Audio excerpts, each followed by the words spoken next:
Welcome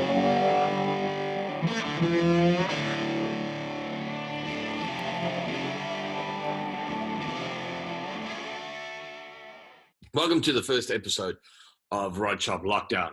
So this is a TV show that we've started, basically everyone's sitting at home, and we decided, I'm talking to some cool people around the world about cars, so we might as well just record it and actually get the conversations out there. So Rod Shop Lockdown is basically us talking to some of the biggest guys in the industry and find out, how all this shit is actually going to affect us and where they see the industry going, but also what they're busy with, what's on the cards, regardless of the shit with, everything that's going on. What are we doing? What projects are still out there? Who's busy with what? There's a lot of great conversation that can be had. So yeah, this is part one. This episode is brought to you by SA Hot Rod Magazine and Rockford Fosgate, and we are meeting Brett at the moment. Brett is the MD for Rockford Fosgate in South Africa, and yeah, we are about to go live with him. So listen, sit back and enjoy. Hi, Brett. Welcome to the show. It's great to have you here. You want to introduce yourself to everyone and just tell us who you are and what you do? Sure.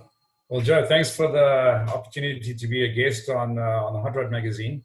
My name is Brett Farquharson. I'm the owner and the director of a company known as Automotive Distributors. We were established in 1991, and we are the sole distributor and importer for Southern Africa for Rockford Fosgate is our main product, our lead product. We do a number of other brands as well. So in Vega, which is also an American company, one of the very oldest car audio subwoofer company, established in 1954. So a lot of history there. So people often ask why Pietermaritzburg, and the reason for that is that we're close to the ocean. Bearing in mind that everything has to come across the ocean, so it makes a lot of sense to have our facility where it can be the most efficiently operated. So we bring goods in, obviously, we take them away from the coastal environment for corrosion and better humidity elements. But Maritzburg is a great place to live, believe it or not. I know other people don't believe me, but it's actually pretty great. You've got the mountains and the ocean, and they're both an hour away. So yeah, and then most of our business is Johannesburg, which is up the road. So we've got the N3, the big vein. We overnight stuff, and it works. It's really been in play for about almost 30 years now. So we're almost on 30 years and doing what we do, and we're passionate about it. And I think that's the key behind why this works, because people often wonder, what do you really do for a living? And when I tell them, they're going, seriously, what do you do for a living? You're selling stuff that people don't really need. And I'm like, yeah, totally. But you and I, we've been talking a lot over the last few weeks about the industry. And then all this cock started with the virus. You guys are scheduled to be on the next season of Rod Shop. So we still, if once this thing is over, we're still popping through to you guys, and we're going to come shoot the shop and show everything that's there. But this was just a chance for us to actually get some discussion and stuff around the industry and what's been going on. And obviously this virus thing is going to affect the market.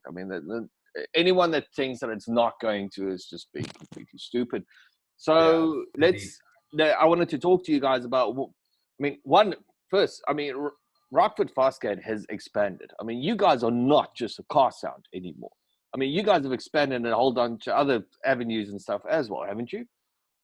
Indeed. Yeah, absolutely, Joe.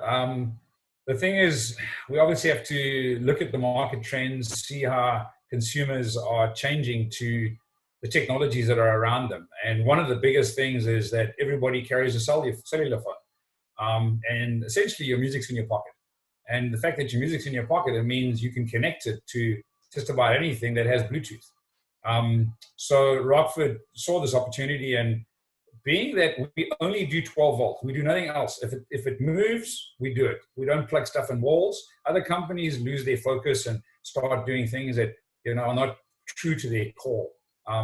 So Rockford identified what you've just said, and things like we're doing sound for motorbikes, Harley Davidsons particularly. We actually have plug and play kits And people might go, but surely Harleys would have a great sound system.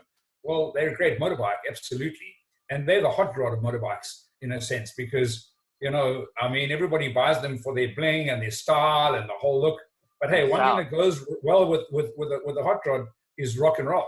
I mean, where do you watch a movie without sound? I mean, to be honest, you watch a movie without sound, it's kind of boring. I mean, it's without a picture, a movie without sound is basically just a picture. So in everyone's lives, when you see things and you want to add that experience to it and get that goosebump feel, it's the music. And I mean, right now I'm getting goosebumps just talking about it, because you think about some of your favorite tracks like AC/DC or Metallica, and you imagine cruising down the road with a system playing crystal clear, and you arrive at the spot where your mates hang out, and you just, I mean, you know what, you're just going to tick all those boxes. I mean, the sound of the exhaust pipe is one thing, but when you got that music going with it, wow, that just does it all for everybody. And that's what we do. We love doing that and giving people that experience. And it goes from just motorbikes to boats. I mean, boats, you know, are also like a huge lifestyle thing. People, you know, that reach a point in their life, maybe when they were young and they were 18, they've had their car stereo and they were like trying to, you know, lure in the pretty ladies. And I'm not saying ladies don't buy stereos, they do, but, you know, most of it, if you look at the stats, it's a lot of it's guys into that thing.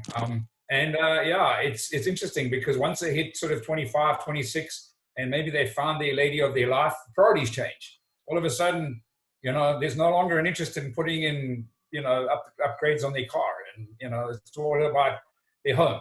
But now once their kids have moved on, or maybe their kids have got to 18, then the dad goes, this is an opportunity. Now the son's getting a car, the daughter's getting a car, and starts up all over again. Difference is, though, dad's got money now, okay? So that's a good plus. And then, of course, good toys. Sorry? That's the good toys coming out. Oh, well, this is it, absolutely. I mean, money's the oil for everything. Unfortunately, it is what it is. And you briefly mentioned about the economic element that's going to come with this coronavirus thing. And it's funny because, you know, people often look at the immediate problem and don't realize that ultimately we're going to have to deal with this. And the way we're going to have to deal with this is people still want to continue with their lives, you know, and I think the companies that are really, truly honest to their core, they're not just selling something because it brings in the bread and butter. They really believe in what they do, are going to be the ones who will survive this. And that's, if you look at the history of, you know, all these things that have happened to the world, South Africa is one that's been beaten up enough times. I think we kind of like, this is just like another round for us. You know, it's like going in the boxing ring. Oh, well, you know, we've had enough crap. Everyone knows who lives in South Africa. I don't have to get into the details. And we kind of, you know, I know we're a little bit punch drunk, but hey, we get up, shake our head, and we say, right, game on, let's do it. Some people leave the shores, you know, but we just adapt, man. So, yeah, and then besides the boats, we've obviously got ATVs. Which is a great market in the United States. Very small here, unfortunately, and there's a reason for it. Farmers get a little bit upset with people riding their ATVs on their farmlands, and they kind of got, you know, a little bit antsy about it. Yeah, and then so to break it down, there's 4 segments. There's the mobile audio, there's the marine, which we do super yachts as well, big yachts. I mean, a boat basically, you know, is really a big hot rod. I mean, that thing's got everything you can imagine, you know, in terms of the size doesn't matter. It's just who's got the biggest checkbook. So, and they want music, you know, and then you've got your motorcycles, like I said, in the ATV. So those are the 4 segments. We do other things as well. Interestingly enough, from the marine element, because our products are so durable in terms of weather and they can handle the exposure. Obviously on motorbikes and ATVs and boats, that's kind of the requirement. People have been asking us to do the sound systems on their patios. So they want to continue with that experience, you know, at home and wherever they are. Pull out their music, pick up their, you know, whatever music platform they're using. Could be Spotify, Deezer, Apple, and there it is. They continue the party, you know. Let's talk about now. What are you guys doing in South Africa? I mean, what is the next step for Rockford Fosgate? Your way of going forward. I mean, now you guys have sponsored everything. I mean, from motor shows, drifting cars. I mean, you guys have been absolutely everywhere.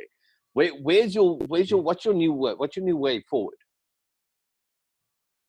Well, it's a good question, and yeah, absolutely. And as trends have changed, we have done that. I mean, we used to, and yeah, back in the day, I mean, obviously you would look at what people were following, and there was, I mean, if you go back 20, 30 years, I mean, It wasn't social media. It wasn't the internet.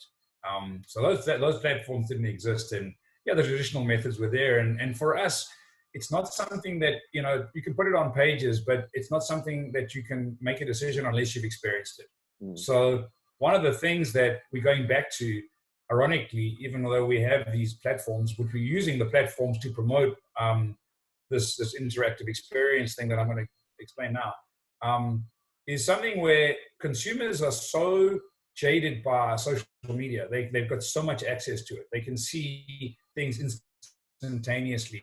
Everybody wants to be insta famous. You can download an app in 3 seconds, and you can be bored with it in a day. So what we want to do is do it's a format which actually I came up with some years ago. In fact, it was derived from, because just to rewind a bit further, I was responsible for starting off the first sound shows in South Africa back in 1992. I flew the first Americans in. I had a retail store in Pietermaritzburg. It was quite a big store. It was about 1,000 square meters. That was before so I was doing both distribution and retail. I sold up the retail in 95. And up until then, we were trying to find a method in which we could get consumers to experience what good sound was in their various rides. And those days, obviously, it was just mobile audio.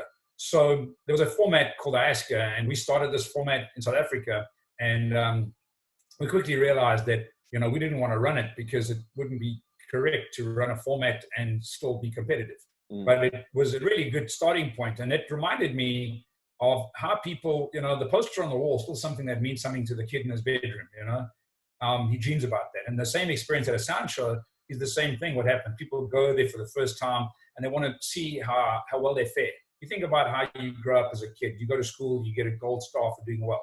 Now, everybody's programmed that way. They always want to get recognition for, how did they do? But you want to do it without any kind of bullying and biasness. And that's been the problem up till now. A lot of these formats have been all about how much money they can make from the shows and who gets the biggest trophy, but no one gets to help anyone. No one gets to help that young kid who's got his first paycheck and he's saving up for his stereo. And they just want to, take his money, give him whatever he can, or give him the loser, the L badge, and off he goes. And it's negative, and I wanted to change that. So I saw this coming, and I kind of felt responsible, having started this thing in 92.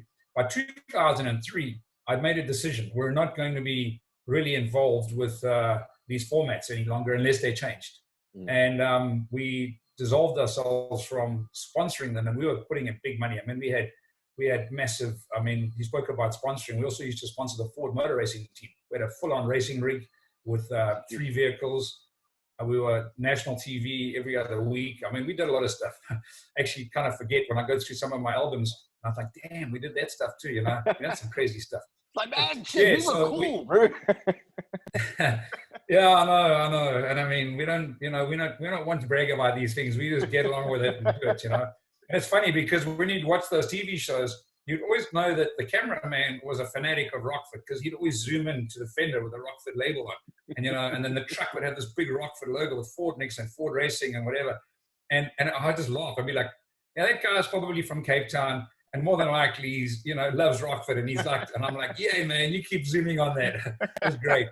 But yeah, anyway, so this format was on, it was almost in mothballs. So I developed this thing and I went around and asked everybody, and I'm like, don't you guys understand that, we're losing the consumer? We're losing this magic. And I came up with the term Mobile Audio Grand Prix, MAGP, which makes sense because it's the pinnacle of motor racing. So I figured it would make sense for audio. And I created the platform. In fact, there's a website for it, which we still pay the domain on, and it's magp.co.za, obviously. And the thing about it is we were a little bit ahead of our time. People didn't quite understand it. And it's now, many years later, and people are now realizing, we actually need something. And we should have figured this out a long time ago. And I can't believe our time's passed. But nonetheless, the format, what it doesn't just judge people's cars on just the audio. It's a package. It's just like a hot rod, Yeah. You think about it. It's the wheels, it's the performance, it's the stance. It's a representation of that person's individuality, their personality.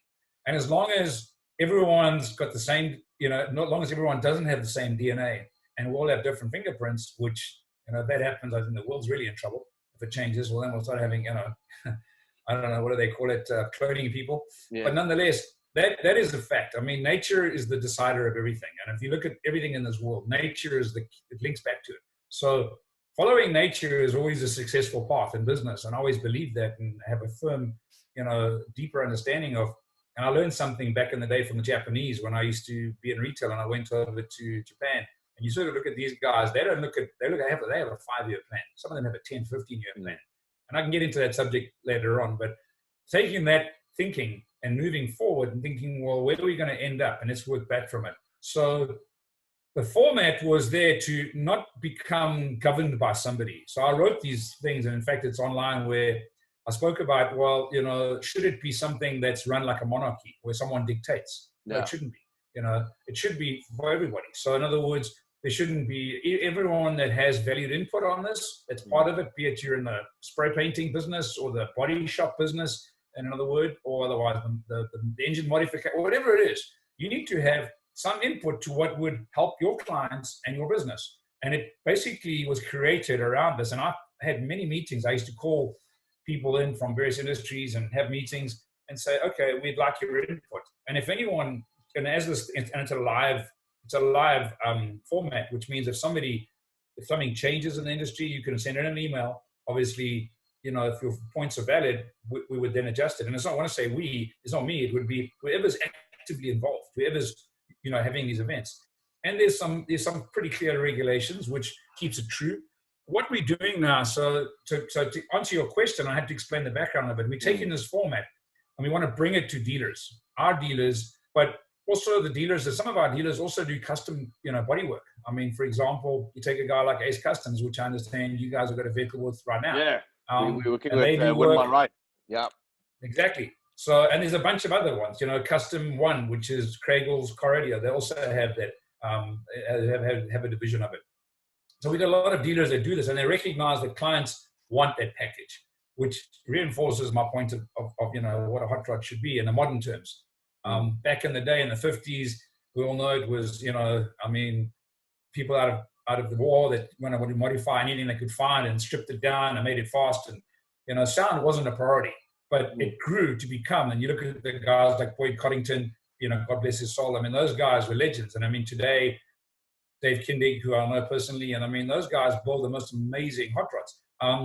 And all of them have a sound system, and part of that design and criteria is all integrated. So to judge this in a manner which is not your show and shine, I hate that word show and shine, it's like a swear word to me. When I hear that word sound off and show and shine, I want to scream. Oh, I'm with you.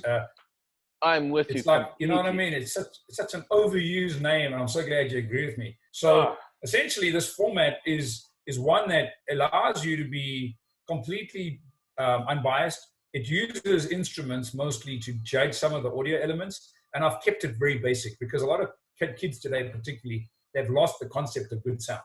I mean, MP3 downloads, people don't even know what, proper audio listening quality is. And where do you get the resource? I mean, FLAC files are about the closest digital format you can get, FLAC for the ones who are not familiar.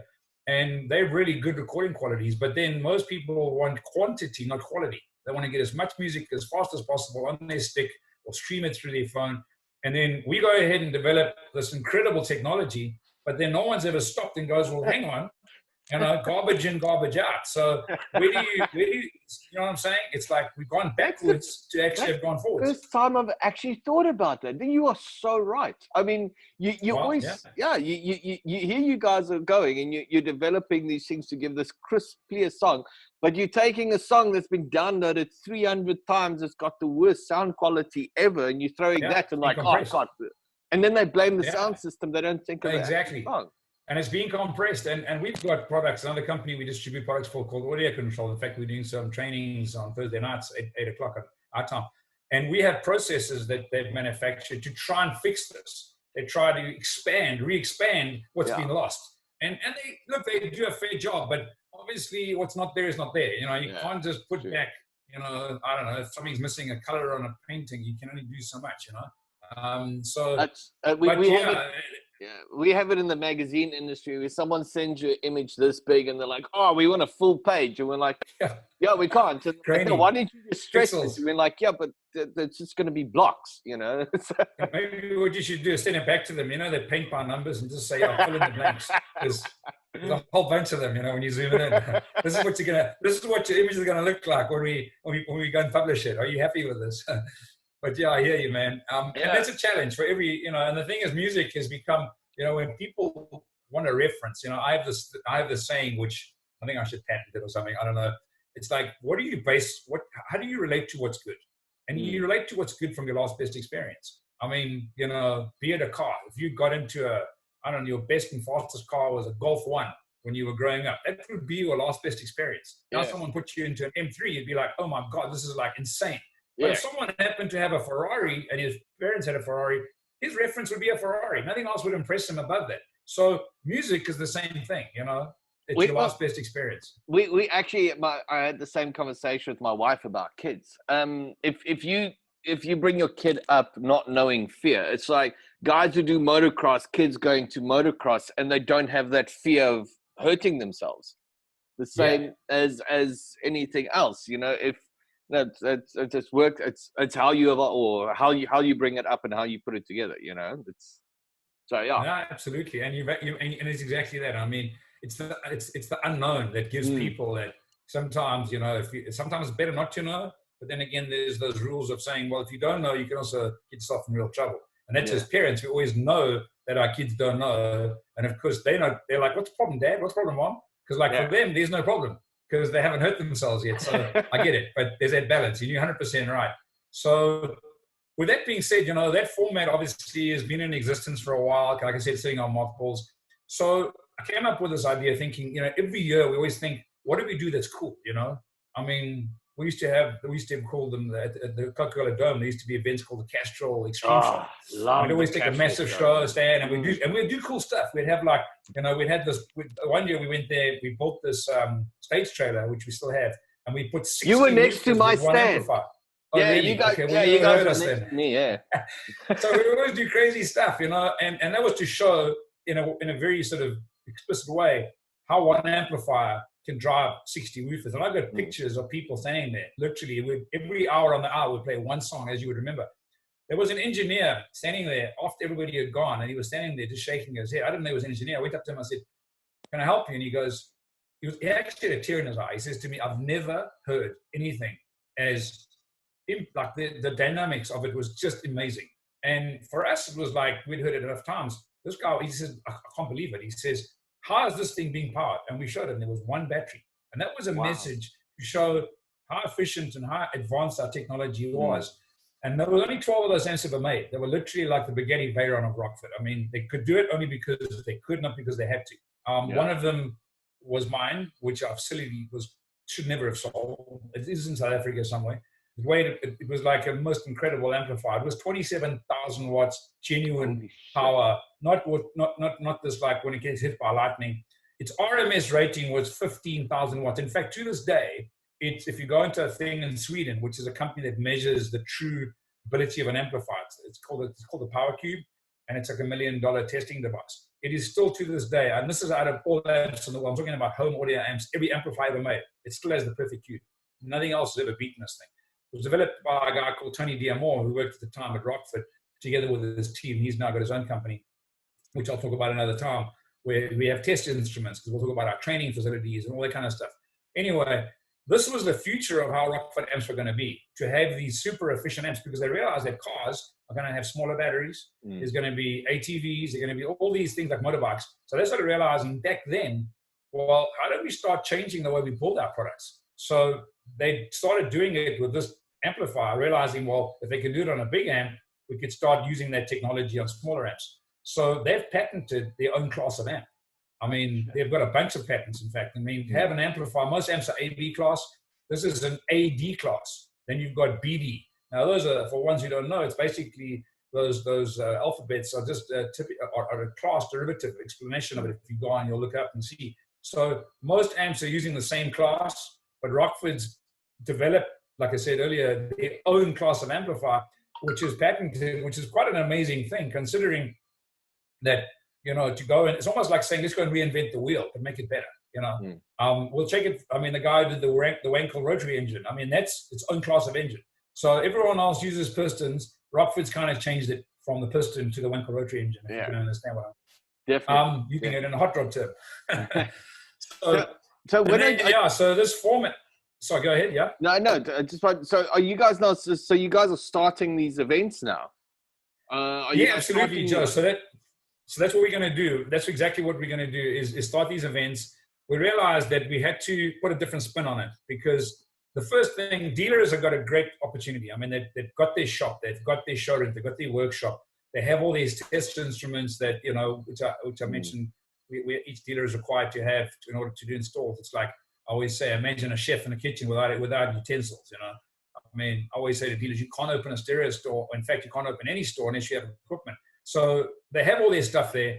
And so we're going to use the dealers' locations as the correct venue. Why? Because economically, it makes sense. People don't have money to go to expensive shows and pay for stands and bookings and stuff. And the return on investment, unfortunately, in this day and age, hasn't really shown its justification. So the concept's going to be based on an acronym WAR.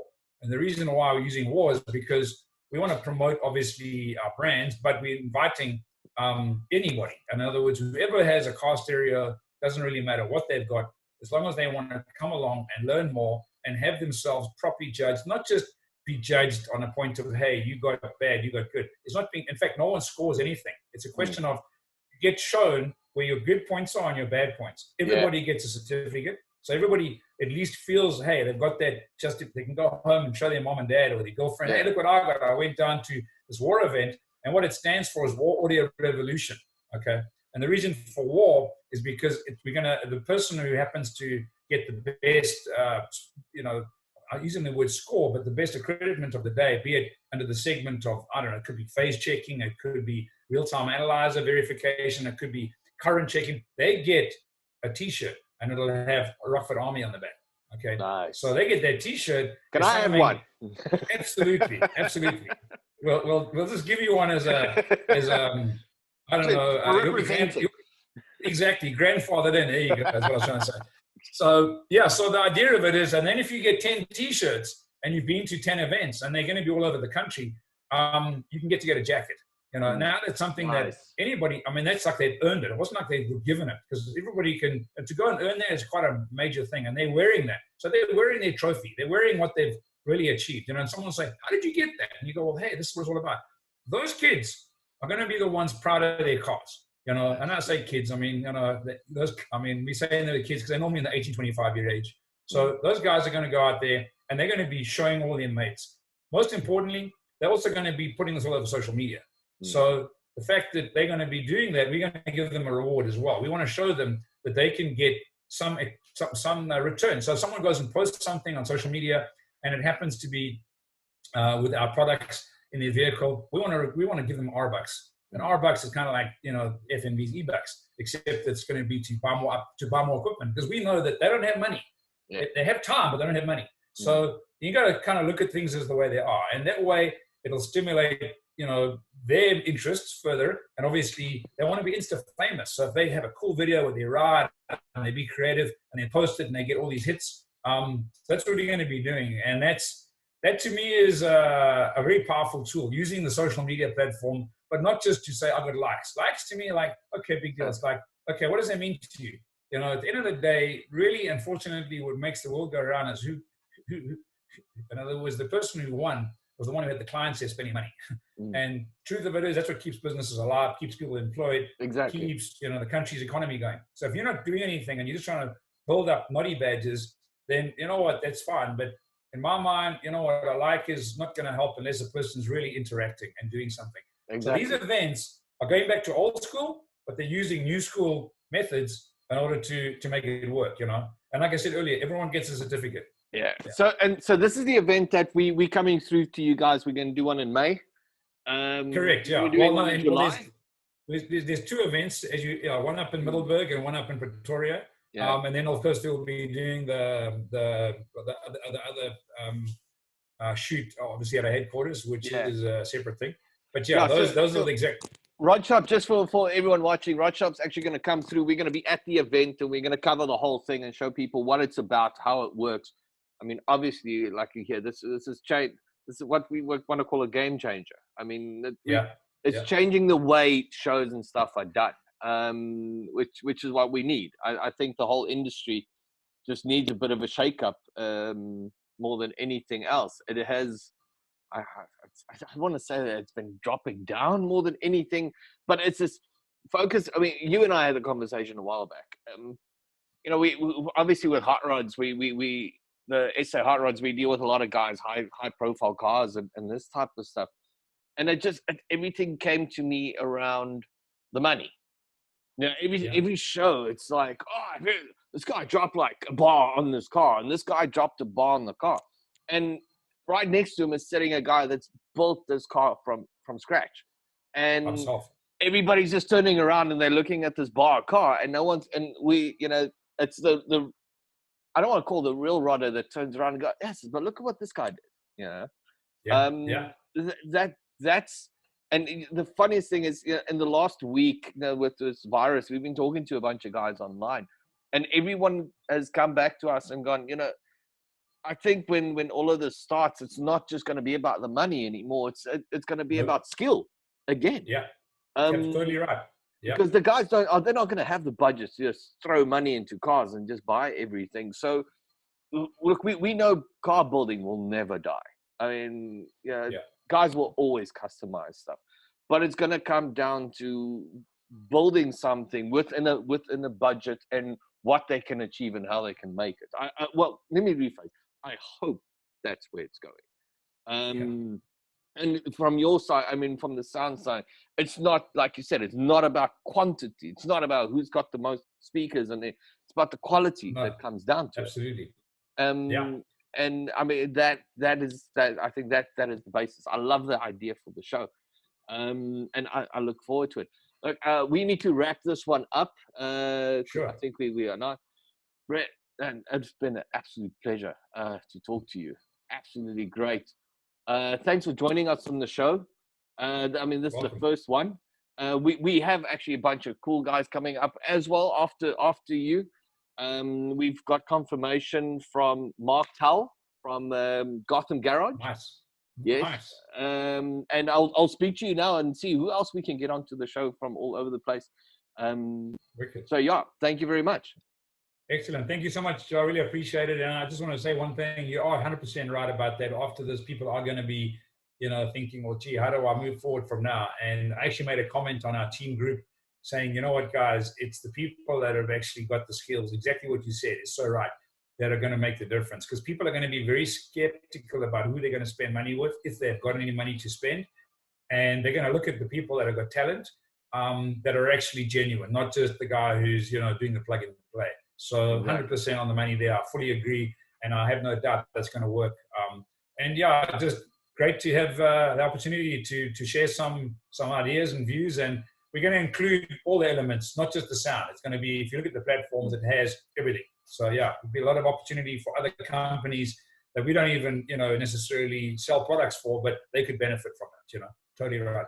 Cool. Well, it's maybe about time that everybody starts working together, because that's where we need to be, isn't it? This is what this global virus has probably done. Maybe hopefully humans will learn from it. I think in time people will probably forget, but for now they might look at it and say, hey, we need to actually, you know, vertically integrate our efforts and become, you know, a little bit more unified and work together. Absolutely, yeah. Awesome. Especially South Africans, because we're already challenged in our economy. Yeah.